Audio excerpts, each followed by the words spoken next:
Selamat pagi semuanya. Mari kita sama-sama menyiapkan hati kita, pikiran kita untuk fokus beribadah bersama-sama. Kita mulai dengan doa terlebih dahulu, saudara-saudara.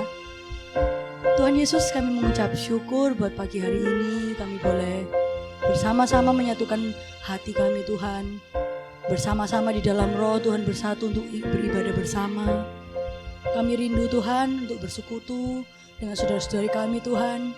Tapi kami tahu, Tuhan, pertemuan secara fisik bukanlah yang terutama, Tuhan. Tapi ketika kami menyatukan hati kami bersama-sama merindukan kehidupan kami ini semakin serupa dengan Kristus. Disitulah Tuhan akan berada bersama-sama dengan kami.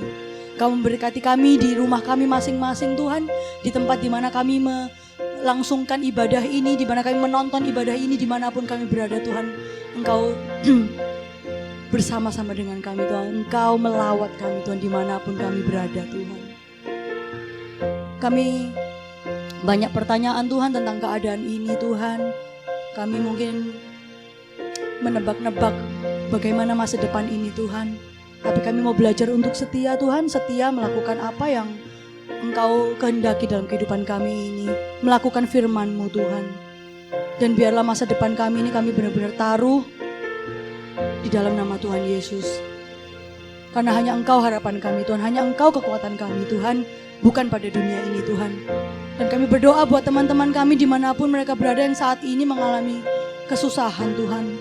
Atau kekhawatiran tentang masa depan, Tuhan. Oh Tuhan, kami ingin sama-sama, Tuhan, saling menguatkan, Tuhan. Saling menguatkan di dalam kasih, Tuhan. Karena kami tahu, Tuhan, bukan hal-hal duniawi atau hal-hal jasmani yang mampu membuat kami merasa aman dan nyaman, Tuhan. Tapi itu karena Your glory dan Your mercy saja, Tuhan, yang membuat kami mampu untuk bertahan sampai hari ini, Tuhan. Terima kasih, Tuhan.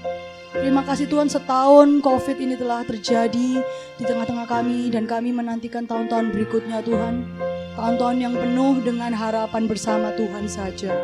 Berikanlah kami kekuatan, Tuhan. Berikan jemaat-Mu, jemaat SAF, baik teman-teman saudara-saudara kami yang baru pertama kali bergabung bersama ibadah online ini, Tuhan, berkati mereka, Tuhan.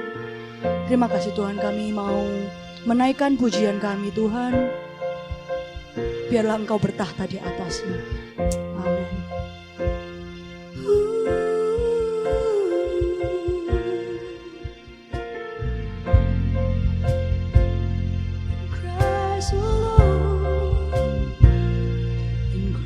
Alone will I glory, though I could pride myself in battles won. For I've been blessed beyond measure, and by His grace alone I overcome. Oh, I could stop and count successes like diamonds in my hands, but these trophies could not equal to the grace by which I stand. In Christ alone I place my trust and find my glory in the power of the cross. In every victory, let it be said of me, my source of strength, my source of hope is Christ alone. Ya, satu-satunya pengharapan kami adalah Kristus saja.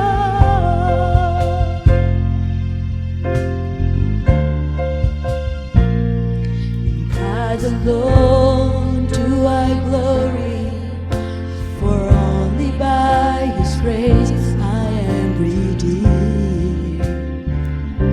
For only His tender mercy could reach beyond my weakness to my need. Oh, now I seek no greater honor than just to know You more. But God, my King, but losses to the glory of our Lord. In Christ alone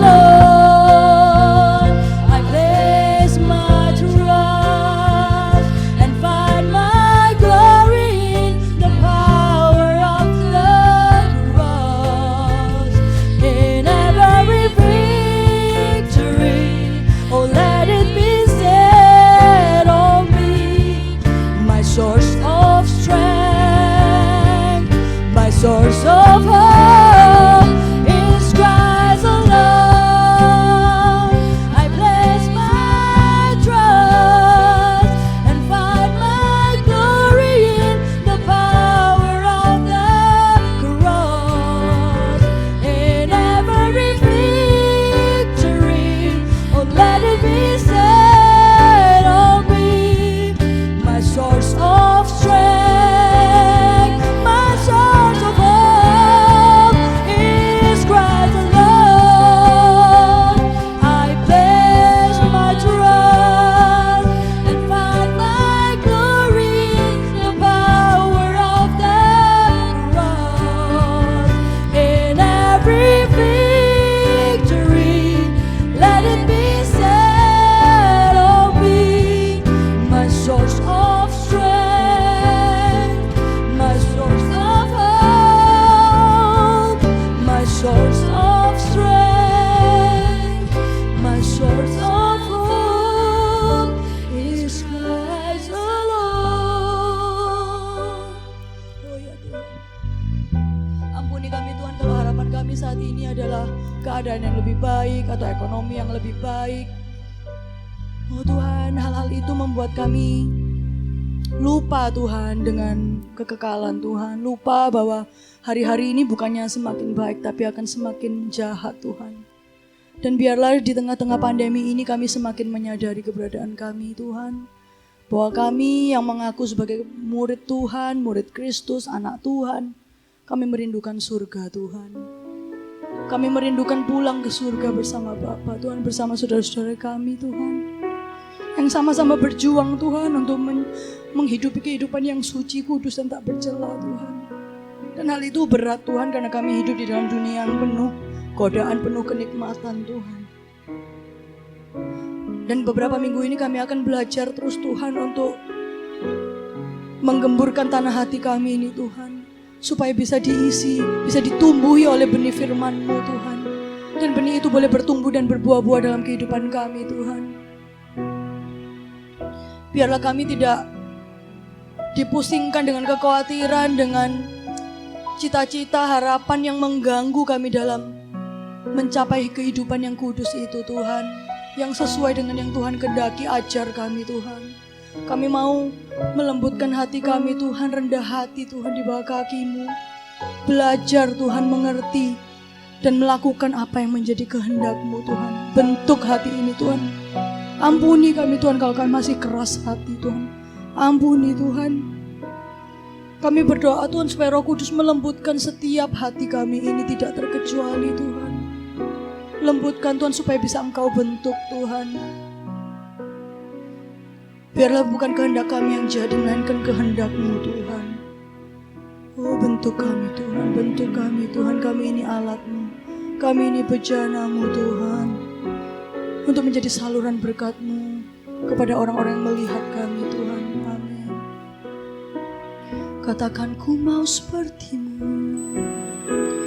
Ku mau seperti-Mu, Yesus.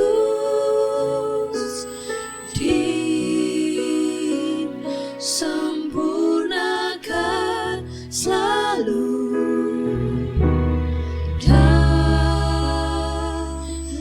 segenap jalanku, memuliakan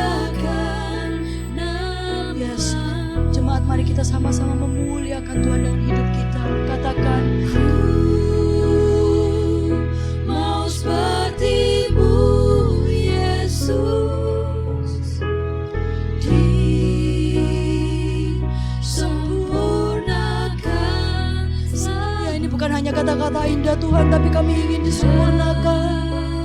Oh, kami ingin berkenan Tuhan di hadapan-Mu. Memuliakan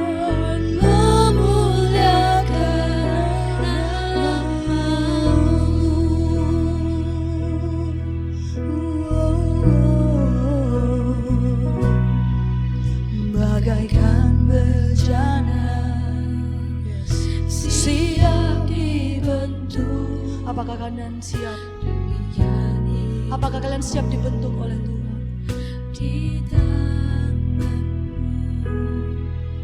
Dengan urapan kuasa Roh-Mu, ku dibaharui selalu. Jadikanku Allah, jadikanku katakan ini dengan sungguh-sungguh saudara, bahwa kita mau menjadi alatnya Tuhan.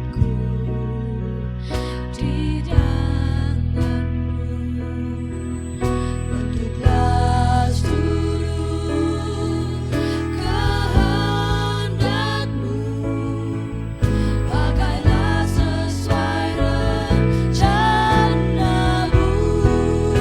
Katakan ku mau seperti-Mu Yesus, disempurnakan selalu dalam segenap jalanku, memuliakan nama-Mu. Tuhan, jadikan kami alat-Mu Tuhan. Jadikanku Allah dalam rumah-Mu, demikian hidupku di tangan-Mu. Bentuklah seluruh kehendak-Mu, pakailah sesuai rencana-Mu. Ku mau Tuhan, ku mau seperti-Mu Yesus. Kami mau Tuhan, ajar kami Tuhan, Yesus sempurnakan. Tolong kami Roh Kudus, tolong kami memuliakan nama-Mu. Ku mau Tuhan, oh mau seperti-Mu Yesus, disempurnakan selalu. Oh, ajar kami memiliki sikap hati yang benar Tuhan. Oh, biar menyenangkan hati-Mu, nama-Mu. Naikkan sebagai doa kita semua. Bapa, Engkau mendengar kata-kata pujian yang kami nyanyikan Tuhan,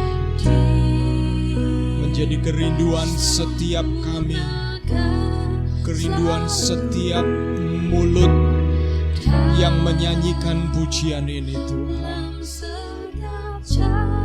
Kami mau menghidupi pujian ini sebagai pernyataan hati kami di hadapan-Mu Tuhan, agar setiap jalan hidup kami memuliakan nama-Mu Tuhan. Tuhan, Engkau dengar doa kami Tuhan.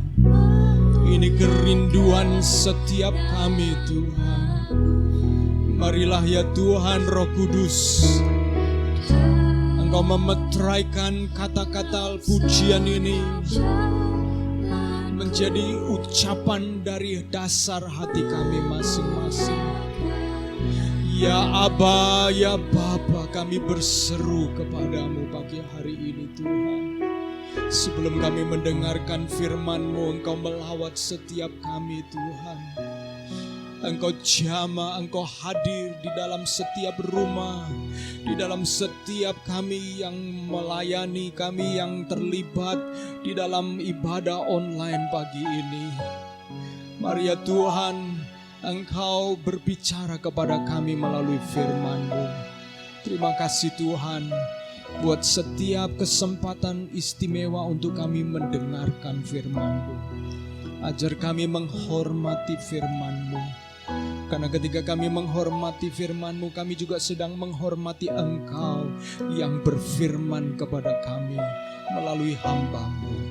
Dan ajar kami juga menghargai benih firman Tuhan yang ditaburkan, supaya benih itu bertumbuh. Dan melalui komitmen dan ketaatan, benih itu akan terus bertumbuh sampai berbuah. Roh Kudus, Engkau bekerja di dalam setiap hati kami. Engkau kerjakan hati kami. Engkau bongkar apabila ada perkara-perkara yang menghambat pekerjaan firman-Mu. Dan kami mau berdoa akan ada kebangunan rohani di SAF House of Restoration.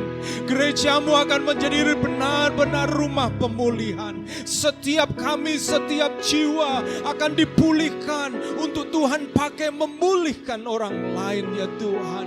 Terima kasih ya Tuhan, kami mengucap syukur.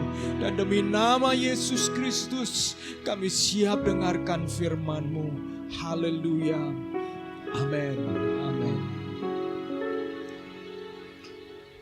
Puji Tuhan saudara.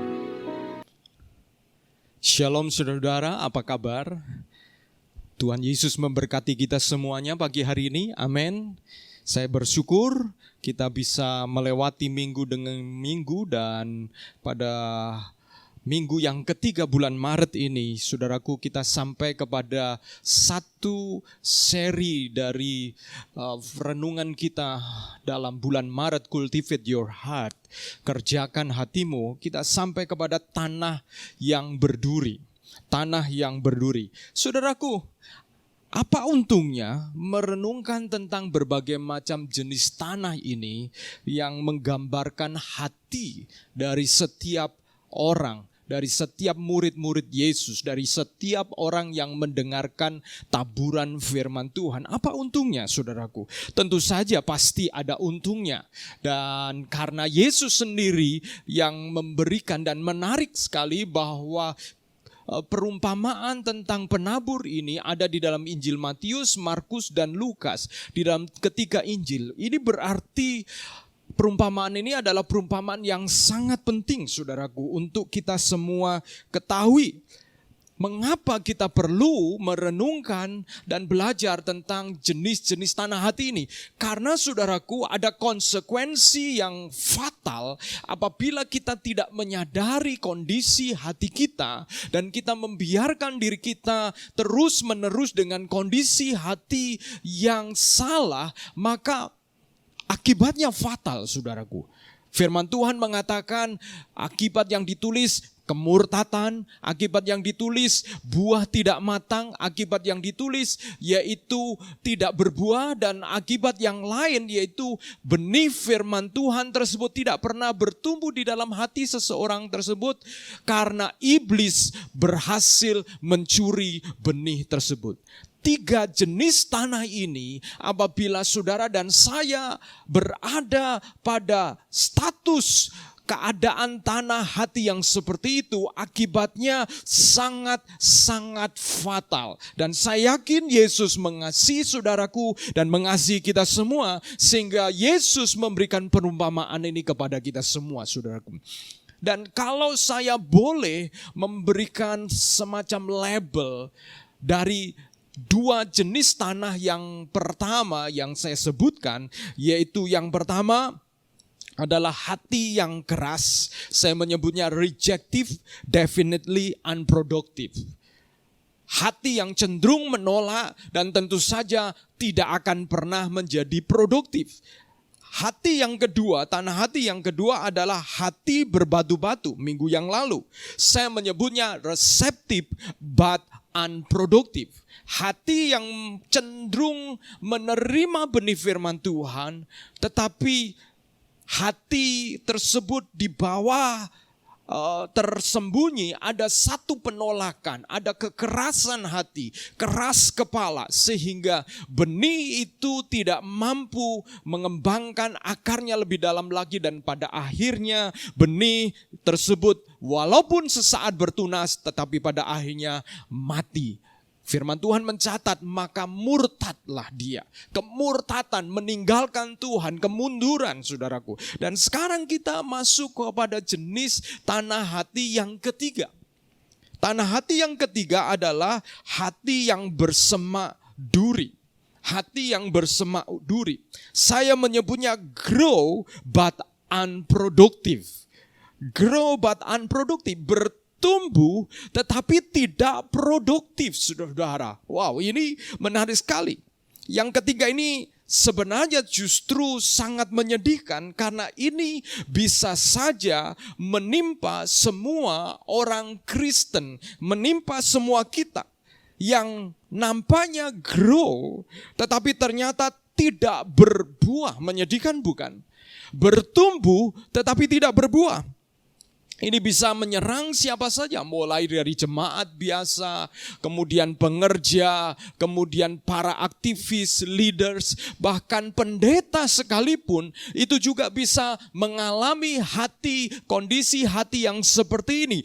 Grow but unproductive. Why? Mengapa itu bisa terjadi, saudaraku? Bertumbuh tetapi tidak produktif. Mari kita akan melihat firman Tuhan dan membacanya, dan saya menyebut ini adalah silent killer yang dahsyat, yang luar biasa bagi kedewasaan rohani, kedewasaan iman Kristen. Dan kita sebagai gereja Tuhan perlu mewaspadai ini, perlu mawas diri. Jangan sampai jenis hati ini juga ada pada kita.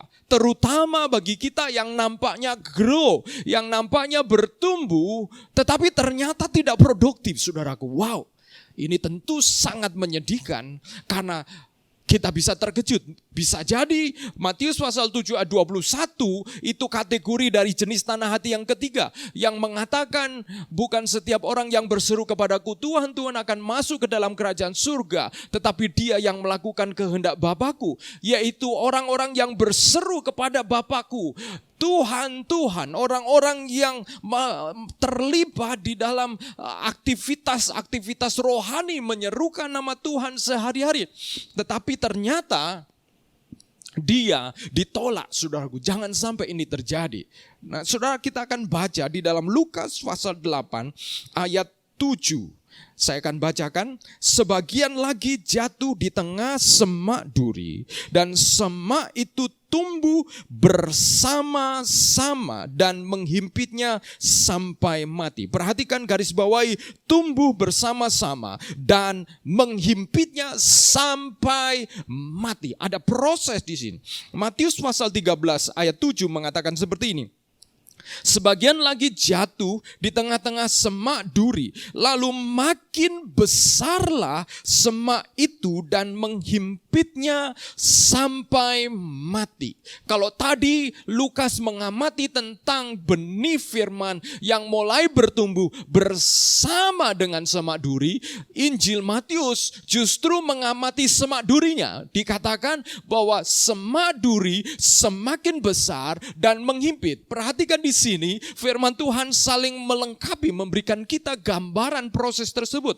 Lukas pasal 8 itu kemudian menjelaskan atau menuliskan penjelasan Yesus tentang arti dari perumpamaan tersebut.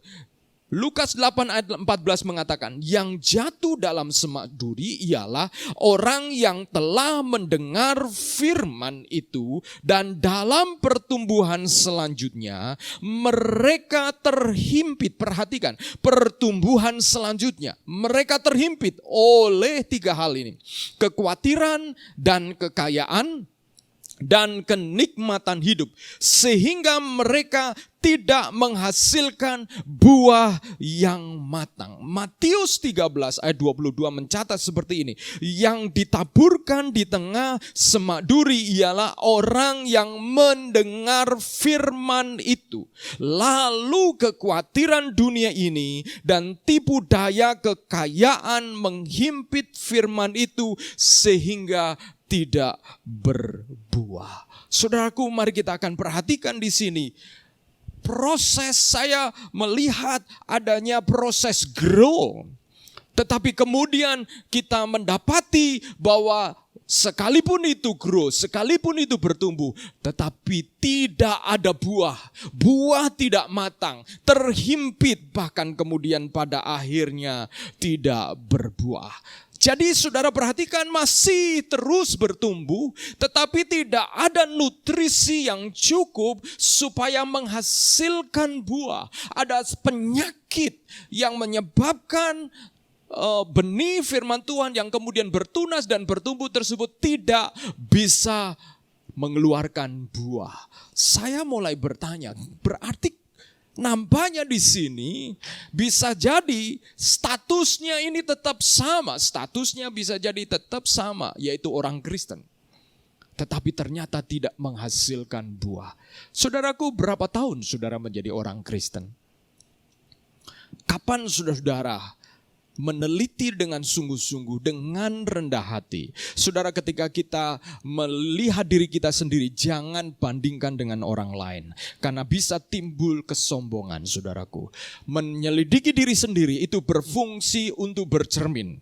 Begitu saudaraku bercermin dengan firman Tuhan dan membandingkan orang lain, wajah rohani orang lain, saudara mulai ada muncul kesombongan. Ya, karena saudara akan merasa lebih tinggi. Sementara saudaraku, kita perlu bercermin untuk mengoreksi diri. Sebab sesungguhnya kita tidak benar-benar tahu apa yang terjadi di dalam diri orang lain. Hanya Tuhan yang tahu. Tetapi kita perlu saudara-saudara untuk meneliti diri kita, menyelidiki dari waktu ke waktu. Saudaraku, saya memperhatikan di sini, siapakah yang hatinya bersemak duri tersebut, saudaraku? Apakah hati yang bersemak duri ini adalah orang yang belum percaya Tuhan? Ataukah orang yang sudah menjadi Kristen? Siapa saudara-saudara kira-kira yang masuk kategori orang yang hatinya bersemak duri? Saya akan memperhatikan ciri-ciri yang ditulis oleh firman Tuhan. Perhatikan ciri-cirinya. Lukas pasal 8 dikatakan bahwa semak itu tumbuh bersama-sama. Di tengah semak duri dan semak itu tumbuh bersama-sama. Kita juga memperhatikan bahwa di dalam pasal 8 ayat 14 Lukas mengatakan yang jatuh dalam semak duri ialah orang yang telah mendengar firman. Berarti orang itu menerima firman, mendengar firman, mengizinkan firman untuk diterima oleh tanah hatinya. Dan mulai grow, mulai bertumbuh. Dan dalam pertumbuhan selanjutnya, perhatikan di sini berarti ada satu proses yang terus-menerus berlangsung pertumbuhan tersebut. Tetapi seiring pertumbuhan firman di dalam diri orang tersebut, imannya mulai bertumbuh, ternyata semak duri juga bertumbuh bersama-sama, saudaraku. Benih firman bertumbuh, tapi sayang, bertumbuh juga bersama dengan semak duri. Dan semak duri yang dituliskan di sini yaitu kekhawatiran, tipu daya kekayaan, dan mengejar kenikmatan hidup. Saudaraku, 3 hal ini saya ingin menggarisbawahi terlebih dahulu supaya kita paham terlebih dahulu apa yang dimaksud di sini. Yaitu pertama, kekhawatiran. Saudaraku, Yesus berbicara mengatasi tentang kekhawatiran di dalam Matius pasal 6. Yesus bicara tentang bagaimana supaya kita anak-anak Tuhan tidak boleh khawatir karena Tuhan juga memelihara binatang-binatang, memelihara burung pipit yang nilainya lebih rendah dibandingkan dengan manusia. Di mana dikatakan burung pipit yang dijual yaitu seekor itu 2 ekor seduit. Artinya kalau saudara membeli 1 maka dapat bonus 1, saudara-saudara. Luar biasa. Betapa murahnya itu. Tetapi dikatakan Tuhan memelihara apalagi anak-anaknya. Bicara tentang kekhawatiran, nampaknya Yesus melihat kekhawatiran itu juga bisa bertumbuh bersama-sama dengan benih firman yang kita terima. dan tidak terlihat. Yang kedua, saudaraku, adalah tipu daya kekayaan. Kekristenan tidak menentang kekayaan. Satu kali saya mendengarkan satu siaran radio yang kemudian mengutip firman Tuhan dengan salah. Karena dia mengatakan dan dia menanyakan, ada satu aliran yang mengatakan bahwa cinta akan titik-titik adalah akar dari segala pencobaan, akar dari segala kejahatan. Lalu kemudian dia mengatakan cinta akan kekayaan. Saudara-saudara, bukan cinta akan kekayaan, tetapi cinta akan uang, saudara-saudara. Saudara, kalau kaya itu salah, maka mengapa Tuhan mencatat tentang Abraham yang kemudian menjadi kaya? Yakub yang menjadi kaya, Ishak yang juga menjadi kaya, Salomo yang juga menjadi kaya. Saudaraku, kekayaan bukanlah sesuatu yang salah, tetapi sikap hati terhadap kekayaan. Inilah yang kemudian Yesus ingin kita perhatikan, sikap hati orang percaya dengan kekayaan. Bagaimana terhadap kekayaan, sikap hati kita terhadap kekayaan dibandingkan dengan firman, dibandingkan dengan iman. Itulah yang Yesus harapkan untuk kita memperhatikannya. Yang ketiga, kenikmatan hidup, saudaraku. Kenikmatan hidup. Apa itu kenikmatan hidup? Kenikmatan hidup pada dasarnya itu berarti fokus kepada menikmati atau kenikmatan yang diberikan untuk diri sendiri. Segala sesuatu yang tujuannya mengutamakan kenikmatan diri sendiri, melebihi menyenangkan Tuhan, itulah kenikmatan hidup. Dan kenikmatan hidup ini bisa berupa materialistis atau materialisme, bisa kemudian saudara-saudara hedonisme. Apa itu saudara? Materialisme yaitu mengejar material ini dan menganggap material sebagai nilai yang akan mewakili diri orang tersebut, sehingga orang tersebut akan didrive untuk menumpuk, untuk membeli material, barang-barang, benda-benda yang tidak akan pernah rasa puas. Hedonisme juga berupa kenikmatan hidup, yaitu hedon, yaitu kehidupan. Mungkin dia bukan orang yang suka beli barang-barang, tetapi dia suka untuk membuat dirinya begitu disenangkan, berpusat kepada dirinya sendiri. Bahkan bisa jadi seolah-olah mengikut Tuhan, tetapi sesungguhnya yang dipuja adalah dirinya sendiri. Yang diberi makan adalah kenikmatan dirinya sendiri. Kenikmatan hidup, saudara-saudara. 3 hal ini dikatakan menjadi semak duri. Dan dari pertanyaan saya, siapakah yang hatinya bersemak duri tersebut? Perhatikan juga bahwa lama-kelamaan kekhawatiran, tipu daya, kekayaan dan mengejar kenikmatan hidup menjadi semakin besar karena hal-hal itulah yang terus diberi makan. Saudaraku, segala sesuatu yang kita beri makan pasti bertumbuh. Kalau Anda mendengarkan firman Tuhan, dan ketika Anda mendengarkan firman Tuhan, lalu kemudian Anda pulang, Anda tidak memberikan makan, memelihara benih firman Tuhan.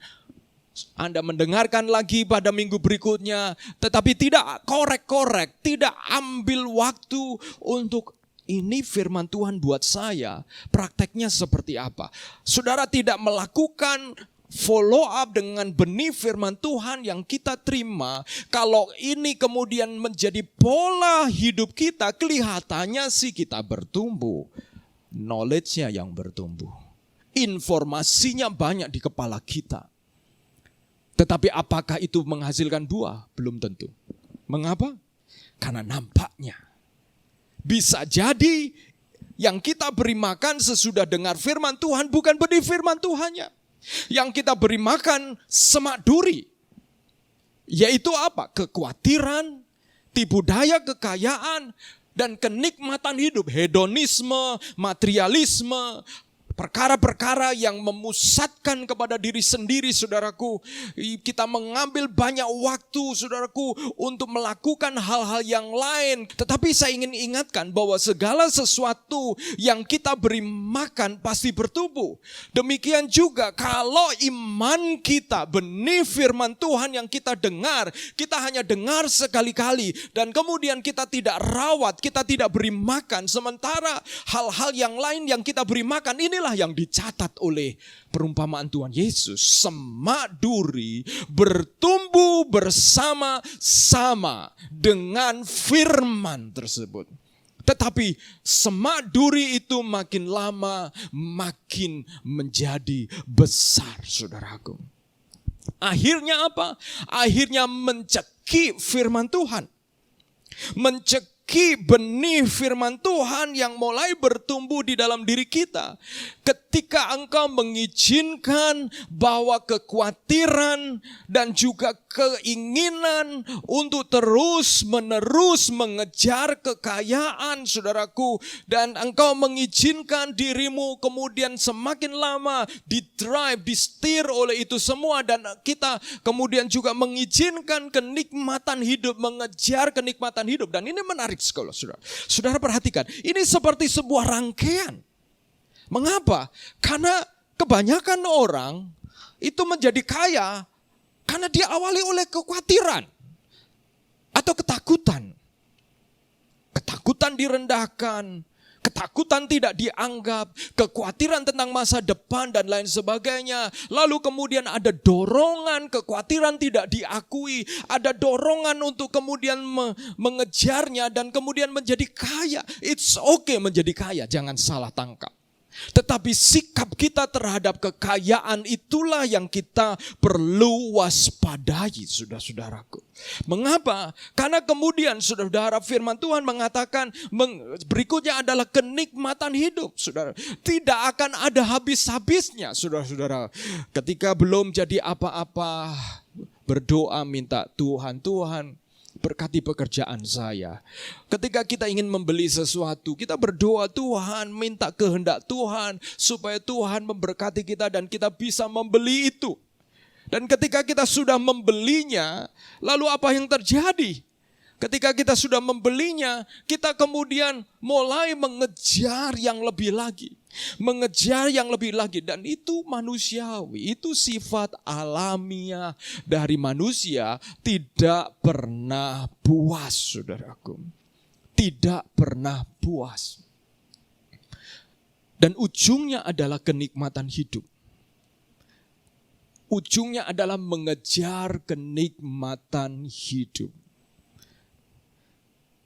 Dan kalau kita mengizinkan ini terjadi, menyibukkan kita begitu rupa dan kita tidak ada waktu untuk memelihara benih firman yang tumbuh di dalam hidup kita, bagaimana prakteknya ya? Ini mengajarkan firman Tuhan, mengajak kita untuk melakukan A, tetapi kita kemudian tidak punya waktu untuk melakukannya. Itu hanya menjadi teori yang manis, itu menjadi sesuatu yang menyenangkan telinga kita, yang secara emosional kita mengalami kepuasan, tetapi tidak pernah menghasilkan menjadi sebuah buah yang nyata dalam hidup kita. Dan satu kali Yesus akan mencari, seperti Yesus mencari buah ara itu. Apakah kita bisa mempersembahkan buah hidup kita kepada Tuhan Yesus? Jangan pernah bermimpi, saudara, kita mempersembahkan buah kalau kita tidak pernah merawat dan memelihara firman Tuhan yang kita dengar dengan cara kita melakukannya, mentaatinya, saudara. Karena jiwa kita sebenarnya lebih membesarkan semak duri itu. Jiwa kita menjadi tempat yang subur bagi kekhawatiran. Jiwa kita menjadi tempat yang subur bagi tipu daya kekayaan, saudara-saudara. Jiwa kita menjadi tempat yang subur bagi kenikmatan hidup, mengejar kenikmatan hidup. Saudaraku, perhatikan apa kata Yesus dalam Lukas pasal 3 ayat 8. Jadi hasilkanlah buah-buah yang sesuai dengan pertobatan. Dan janganlah berpikir dalam hatimu, Abraham adalah bapa kami, karena aku berkata kepadamu, Allah dapat menjadikan anak-anak bagi Abraham dari batu-batu ini. Kapak sudah tersedia pada akar pohon, dan setiap pohon yang tidak menghasilkan buah yang baik akan ditebang dan dibuang ke dalam api. Saudaraku, suka atau tidak suka, pohon yang tidak berbuah akan ditebang dan dibuang ke dalam api. Saya tidak sedang berbicara secara retorik untuk memberikan ketakutan kepada kita semua. Tidak. Tapi saya berbicara tentang betapa satu konsekuensi yang wajar, logis. Bahwa apa yang kita tidak rawat, lalu kita kemudian mengharapkan buahnya. Tentu tidak. Tidak mungkin itu terjadi. Itu tidak adil. Tidak fair. Seringkali kita tidak fair dengan Tuhan. Tidak adil dengan Tuhan. Giliran ada sesuatu masalah kita mengejar-ngejar Tuhan. Giliran apa yang kita doakan kita merasa Tuhan tidak menjawabnya. Tetapi pada waktu hal-hal yang harusnya kita tumbuhkan, kita pelihara, kita rawat firman Tuhan, kebenaran yang kita tumbuhkan, kita harus rawat. Ternyata justru kita membiarkan kekhawatiran, tipu daya, kekayaan dan kenikmatan, mengejar kenikmatan hidup memenuhi kita. Kita mau membayar harga untuk itu semua. Tetapi kita tidak mau membayar harga untuk firman Tuhan, kebenaran yang kita dengar. Bagaimana kita bisa mengatakan bahwa hidup ini bait Allah yang kudus, padahal di dalamnya ada penipuan, padahal di dalamnya kita sedang membesarkan semak duri. Kita mengizinkan kekhawatiran, kita sulit mempercayai Allah yang sanggup memelihara kita ketika kita sudah bekerja keras. Kita sulit untuk menyerahkan kekhawatiran kita kepada Dia. Bagaimana bisa menjadikan rumah Allah hidup ini, tempat yang kudus, jiwa ini menjadi jiwa yang kudus, yang suci bagi Tuhan untuk berdiam.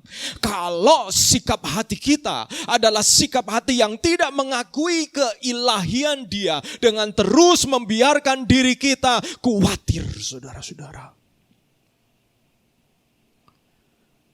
Dan kita mengejar, kita ditipu, membiarkan diri ditipu oleh pengejaran kekayaan yang tiada habis-habisnya. Saya bersyukur kalau saudara diberkati Tuhan dan dipercayai Tuhan dengan kekayaan. Kelola dengan baik. Tapi jangan sampai saudara-saudara,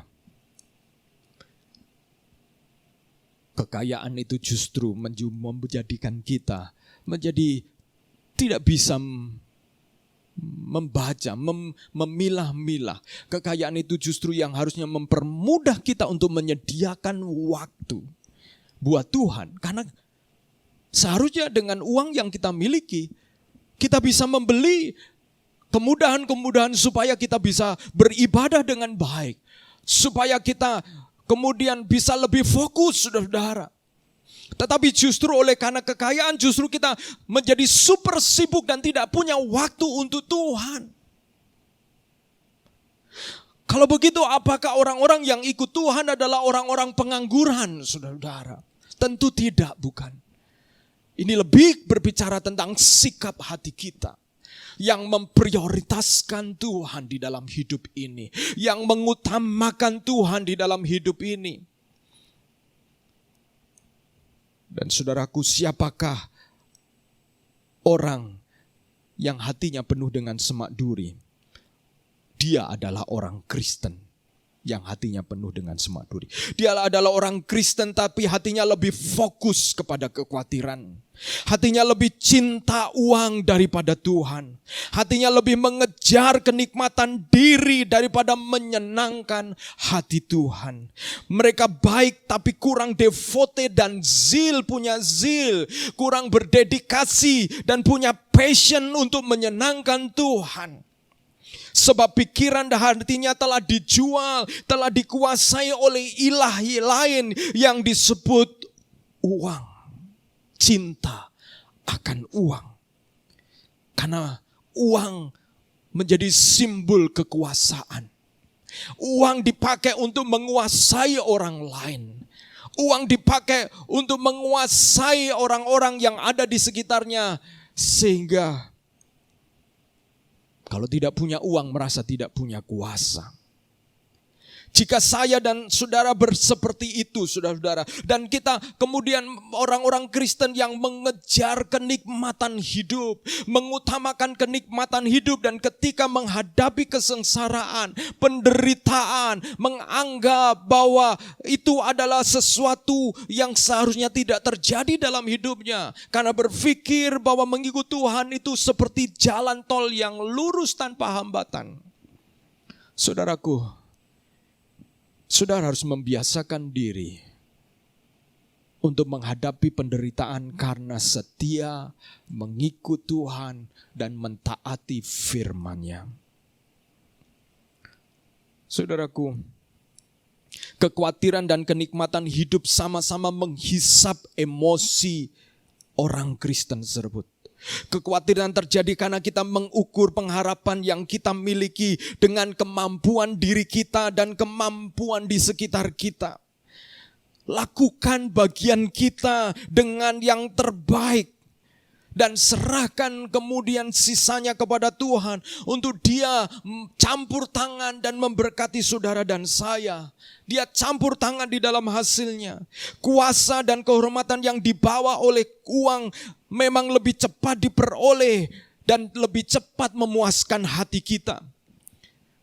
Dia cenderung, dan orang yang membiarkan semak duri, kenikmatan hidup dan tipu daya kekayaan ini cenderung membangun kerajaannya sendiri di bumi. Cenderung mengejar kerajaannya sendiri di bumi dan mengabaikan kerajaan Allah serta kebenarannya. Tidak mungkin punya perspektif tentang kekekalan hidup yang kekal. Karena yang dikejar adalah kerajaan di muka bumi ini, saudaraku. Padahal kalau kita meninggalkan dunia ini, semua yang kita bangun, kita tidak pernah bisa bawa pulang. Nama masyhur, kita juga tidak pernah bisa bawa pulang. Kita bisa terpedaya sebagai orang Kristen. Menjadi orang Kristen yang nominal, angka saja. Saya bisa terpedaya menjadi orang Kristen pendeta yang tercatat sebagai pendeta saja. Tetapi hidupnya mengandalkan kekuatannya sendiri, kerja keras sendiri, dan kemampuannya sendiri dipenuhi oleh berbagai macam kekhawatiran. Dan bisa jadi saya menjadi hamba Tuhan yang khawatir untuk bisa menyenangkan semua orang, saudara-saudara. Dan itu bisa jadi semak kekhawatiran yang menghimpit hamba Tuhan, di mana dia ingin menyenangkan semua orang. Dan ujung-ujungnya, saudara-saudara, mengapa ingin menyenangkan semua orang? Karena berharap semua orang bisa menerima dia, saudara-saudara. Padahal, saudara-saudara, menyenangkan Tuhan kadang-kadang itu membuat kita sulit menyenangkan orang, semua orang. Kalau saya menyenangkan semua orang, maka kemudian saya bisa mengatakan A kepada orang ini. Lalu kemudian untuk menyenangkan orang lain saya mengatakan B, saudara. Maukah saudara punya gembala yang seperti itu, saudara-saudara? Saudara-saudara, ketika kita menyenangkan Tuhan, maka semak duri itu, kekhawatiran, tipu daya kekayaan, kenikmatan hidup itu tidak akan diberi makan karena kita akan melakukan segala sesuatu dengan tujuan menyenangkan Tuhan.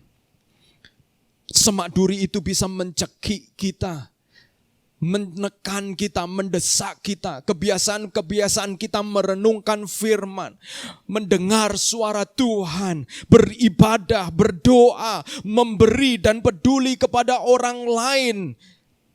Bisa jadi itu kemudian dicekik oleh kekhawatiran tipu daya. Saudara-saudaraku, kita memiliki kerinduan untuk menjadi berkat dengan berbagi nasi kotak, saudaraku. Dan saya baru saja membaca bahwa ada orang yang membagi nasi kotak, lalu ternyata itu dikumpulkan dan diambil lauknya saja dan nasinya dibuang, saudara. Menyakitkan memberi orang yang seperti itu. Dan bisa saja kita kemudian mengambil berita itu untuk meneguhkan kita untuk tidak memberi. Saudaraku, bukan. Kita justru tetap harus memberi, tetapi memberi dengan lebih tepat sasaran. Supaya apa? Karena dengan memberi, kita akan terbebas oleh keterikatan kepada kekayaan, tipu daya kekayaan, yang membawa sikap hati kita ini ingin lebih lagi, ingin lebih lagi, ingin lebih lagi, ingin lebih lagi. Dan kita menjadi orang yang kaya, tetapi pelit, kikir, sangat perhitungan. Karena kita ingin lebih kaya lagi, lebih kaya lagi. Ada orang yang kita bandingkan yang lebih kaya lagi. Saudaraku, contoh di dalam Alkitab adalah Raja Salomo. Jangan sampai kita seperti Raja Salomo yang memulai dengan baik, tetapi mengakhiri hidupnya dengan tragis. Orang-orang yang tercatat sebagai orang yang memiliki hati semak duri ini adalah orang Kristen yang memulai dengan baik, tetapi tidak pernah menyelesaikannya. Dalam Lukas 9 ayat 62 dikatakan, tetapi Yesus berkata, setiap orang yang siap untuk membajak tetapi menoleh ke belakang tidak layak untuk kerajaan Allah. Mereka adalah orang Kristen yang mendua hati, membajak, ada di dalam mengikut Yesus, terlibat pelayanan tetapi masih menoleh ke belakang. Tidak bisa mengabdi kepada dua tuan. Matius 6 ayat 24, tak seorang pun dapat mengabdi kepada dua tuan, karena jika demikian ia akan membenci yang seorang dan mengasihi yang lain, atau ia akan setia kepada yang seorang dan tidak mengindahkan yang lain. Kamu tidak dapat mengabdi kepada Allah dan kepada Mammon. Hidup orang yang mendua hati tidak akan tenang, saudara-saudara. Menjadi orang Kristen yang masih mendua hati, memelihara semak duri, kita tidak akan tenang, saudara-saudara. Raja Salomo contoh yang menyedihkan, raja yang paling bijaksana dan paling kaya, saudara-saudara. Awal di dalam pemerintahannya, dia ketika ditanya oleh Tuhan, apa yang kau doakan, apa yang kau minta? Dia meminta hikmat, dan itu menyenangkan hati Tuhan. Mengawali pemerintahannya, pelayanannya sebagai raja dengan meminta hikmat. Tetapi ketika sudah memiliki hikmat dan mulai memiliki nama besar, tipu daya kekayaan dan kenikmatan hidup memperdaya Salomo. Ia menikahi banyak wanita, dan bukan hanya menikahi tetapi membawa dewa-dewa mereka masuk ke Israel. Mengizinkan mereka membawa dewa-dewa dan membangun bagi istri-istrinya, yaitu tempat-tempat penyembahan dari dewa-dewa mereka. Hati Salomo telah mendua, saudaraku. Salomo mengakhiri hidupnya dengan satu keadaan yang menyedihkan. Sehingga dia menulis kitab pengkhotbah yang mengingatkan kita semua bahwa segala sesuatu sia-sia, tetapi takut akan Tuhan itulah yang seharusnya menjadi pedoman hidupnya. Saudaraku, Salomo mengawali dengan baik, bertumbuh kerajaannya, tetap menjadi raja yang kaya. Tetapi tepat sesudah Salomo, kerajaan Israel terbelah menjadi dua, terpecah menjadi dua. Saudaraku, Salomo mengakhiri hidupnya, pelayanannya dengan menyedihkan. Karena semak duri dia biarkan tumbuh besar dan menghimpit hidupnya. Pagi hari ini, apa yang menghimpit hidup saudaraku? Kekhawatiran, tipu daya kekayaan, mengejar kenikmatan hidup yang tidak pernah ada ujung dan tidak pernah ada habisnya, saudaraku. Mari perhatikan hati kita, koreksi hati kita. Termasuk saya sebagai hamba Tuhan. Segala sesuatu yang mengancam cinta 100% kita kepada Yesus adalah semak duri.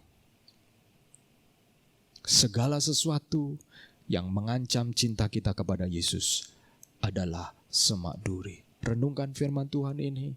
Adakah yang mengancam prioritas kita kepada Yesus, cinta kita kepada Yesus? Waspada, karena itu adalah semak duri. Kita harus bertobat. Minta Tuhan mengoperasi hidup kita. Mari saudaraku, kita akan merenungkan firman Tuhan dan menanggapi firman Tuhan. Saudara, mari kita akan meresponi firman Tuhan dengan memberikan tanggapan hati kita.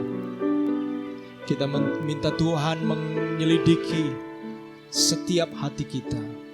Melalui pujian ini, jadikan ini menjadi kerinduan kita untuk kita lebih dalam lagi di dalam kasih kepada Kristus. Haleluya, haleluya, haleluya. Satu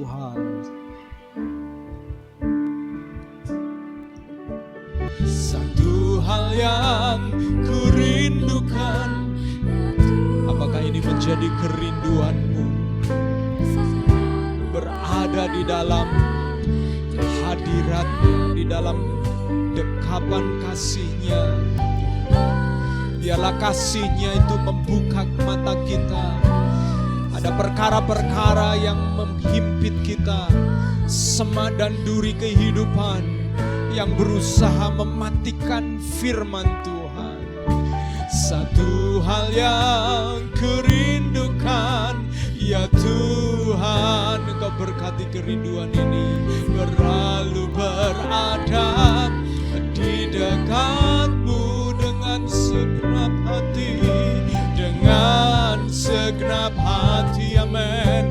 Dengan segenap jiwa ku menanti di hadirat-Mu.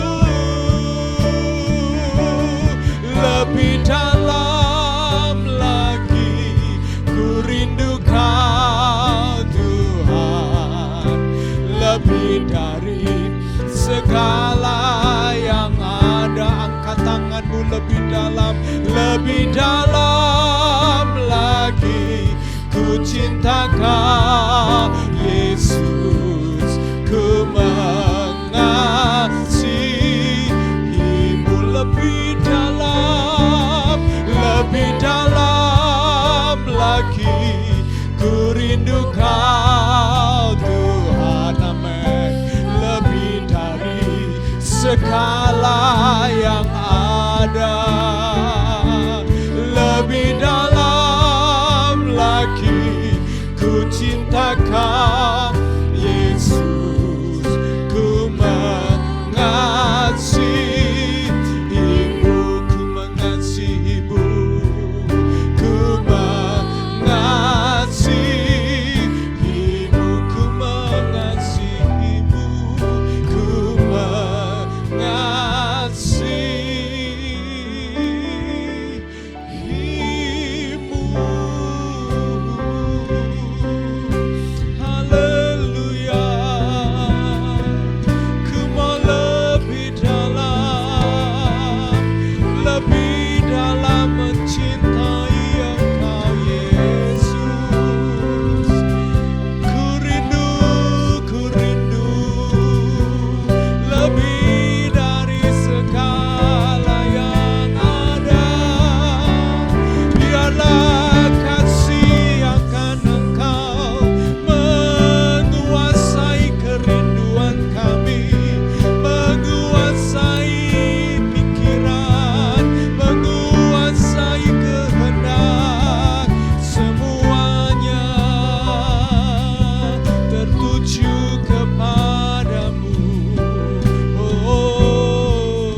menghampiri sekali lagi tahta kasih karunia-Mu Tuhan.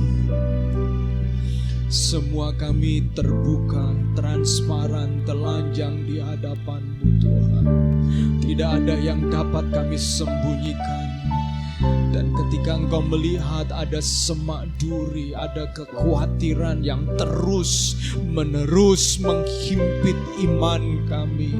Kami mau berdoa pagi hari ini untuk kami mau menyerahkan kekhawatiran itu kepadamu Tuhan. Memang ada persoalan, memang ada masalah di pekerjaan, di keluarga, bahkan di dalam kesehatan kami. Tetapi pagi hari ini kami mau belajar untuk menyerahkan kekhawatiran itu di bawah kaki Yesus. Engkau akan ambil alih dan memberikan kami ketenangan Tuhan. Kami juga berdoa apabila ada tipu daya kekayaan yang membuat kami menjadikan Engkau Yesus hanya aksesoris hidup kami, bukan bagian utama di dalam hidup kami. Mari ya Tuhan, ampuni setiap kesalahan dosa kami, untuk kami sekali lagi pagi hari ini menjadikan Engkau yang terutama ya Tuhan. Hamba-Mu berdoa untuk Engkau memberkati setiap jemaat-Mu SAE pagi hari ini dengan berkat yang melampaui apa yang kami bisa pikirkan, dengan kami memiliki cinta yang mula-mula kepada Engkau Yesus, dan itu akan terus bertumbuh. Kami berdoa ya Tuhan, kiranya juga Engkau menilik setiap kami apabila kami begitu mengejar kenikmatan hidup, sampai-sampai kami menganggap bahwa kenikmatan hidup itu adalah Tuhan, adalah ilah di dalam hidup kami. Dan kami hanya berlari kepada Tuhan ketika kami membutuhkan. Kami berlari kepada Tuhan ketika kami memerlukan image bahwa kami adalah orang baik, orang rohani. Tetapi sesungguhnya yang kami kejar adalah kenikmatan hidup. Kami mau berdoa Tuhan, Engkau akan mencabut akar-akar semak duri ini Tuhan. Dan Engkau akan memberikan kami ketetapan hati untuk fokus memandang kepada kekekalan, kepada Yesus Tuhan. Hidup kami 70, dan kalau lebih dari 70 adalah kesengsaraan kata firman Tuhan. Kami mau mengisi hidup kami ini untuk kemuliaan nama Tuhan. Hamba-Mu mau berdoa Tuhan buat jemaat-Mu SAF ya Tuhan. Kami semua jemaat-Mu SAF adalah orang-orang muda, orang-orang yang dipakai oleh Tuhan. Ketika dipakai oleh Tuhan akan menjadi orang-orang yang berpengaruh. Hamba-Mu berdoa dari mimbar ini Tuhan, agar Engkau mengadakan perubahan hidup setiap jemaat-Mu Tuhan. Tidak ada yang mustahil bagi Tuhan. Kasih-Mu, anugerah-Mu sanggup menjangkau setiap kami. Kami mau berdoa buat jiwa-jiwa baru. Tuhan, Engkau berkati jiwa-jiwa baru dari jemaat-Mu SAE. Engkau akan tumbuh kembangkan jiwa-jiwa baru untuk lahan-lahan hati kami dipersiapkan menjadi lahan-lahan tanah hati yang subur Tuhan. Terima kasih ya Tuhan, kami mengucap syukur. Saudara-saudaraku, mari kita akan akhiri ibadah kita pagi hari ini. Angkatlah tanganmu dan terimalah berkat Tuhan. Tuhan menyinari engkau dengan wajah-Nya dan memberi engkau damai sejahtera, menerangi jalan-jalan hidupmu, sehingga engkau tidak akan dibutakan oleh kekhawatiran, tidak akan dibutakan oleh tipu daya kekayaan, dan tidak akan dibutakan oleh pengejaran kenikmatan hidup yang ujungnya sia-sia.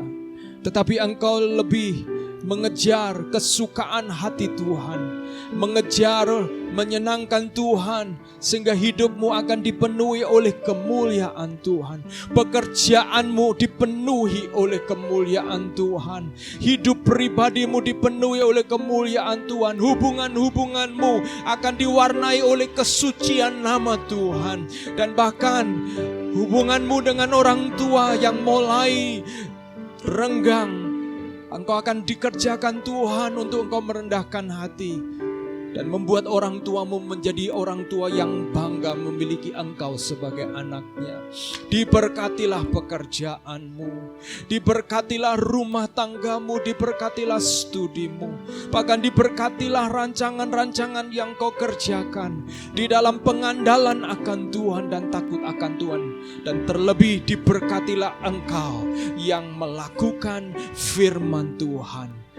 Dan biarlah damai sejahtera Allah Bapa serta kasih sayang dari Tuhan Yesus Kristus dan penghiburan oleh karena Roh Kudus menyertai engkau dan saya mulai hari ini sampai Maranatha. Yesus menjemput setiap kita yang setia. Haleluya. Amin, amin. Puji Tuhan. Saudaraku, Tuhan Yesus memberkati saudara-saudara, dan sesudah ini akan ada pengumuman. Dan jangan lupa saudaraku, pada jam 10 juga ada sekolah minggu yang akan dilayani oleh tim sekolah minggu yang ada melalui channel YouTube SI Was Restoration. Happy Sunday, God bless you all. Terima kasih para kru, Tuhan Yesus berkati kita. Amin. Ya, selamat siang semuanya. Senang sekali kita bisa beribadah kembali di ibadah hari Minggu ini. Terima kasih untuk partisipasinya, dan bagi teman-teman yang tergerak untuk memberikan persembahan, boleh memberikan persembahan di rekening BCA kami.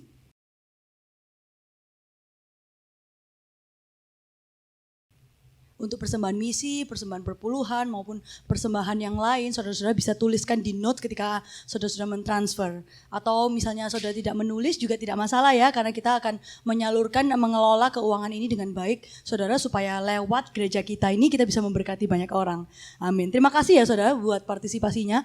Lalu jangan lupa Selasa depan kita akan ada IG Live lagi di Instagramnya @SIFSBY jam 8 malam. Jadi stay tune di sana, dan hari Kamisnya mari saya mengajak kita semua untuk bergabung dalam komunitas tumbuh bersama yang akan diumumkan di grup line KTB masing-masing. Bagi teman-teman yang belum punya komunitas untuk diskusi firman Tuhan bersama, boleh hubungi kami ya di DM Instagram kami @SIFSBY dan boleh bertanya untuk ikut bergabung ke KTB yang mana. Lalu jangan lupa kita bertemu lagi minggu depan di ibadah di channel YouTube SAF House of Restoration. Thank you semuanya. Happy Sunday and God bless you.